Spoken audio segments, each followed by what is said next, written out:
cryptocurrency kwa njia rahisi kabisa ni digital currency. Ni sarafu ya kwenye mtandao.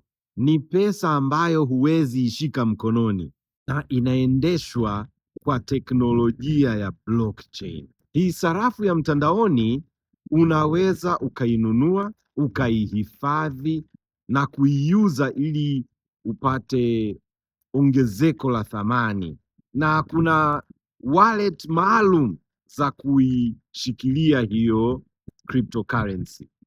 Wallet hizo ni kama Binance, Trust Wallet, Coinbase na zingine nyingi. Sasa watu wanapataje faida?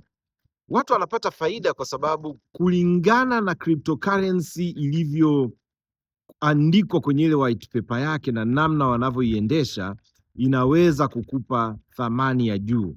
Kwa mfano, Bitcoin ni cryptocurrency ya kwanza duniani, nayo hilo itakuja somo lake. Lakini wajuzi wanasema unapoishikilia Bitcoin zaidi ya miaka 4 huwa inapanda thamani. Kwa nini inapanda thamani? Ni kwa sababu Bitcoin, kutakuwa na Bitcoin milioni 21 tu, na ukiangalia duniani tuko zaidi ya bilioni 8. Kwa maana hiyo hata tukigawana moja moja haiwezi tosha. Kwa maana hiyo iko scarce, yani inapatikana kwa uchache.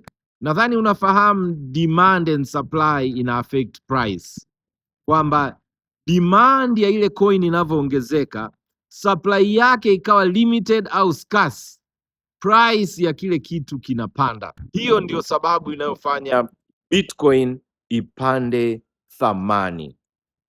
Kwa mfano, ukiinunua leo Bitcoin moja ambayo leo ina thamani ya dola 64,000, let's say baada ya miaka 4 ikafikia dola 250,000, ina maana ukija kuiuza kwa dola 250,000 wewe utakuwa umepata profit zaidi.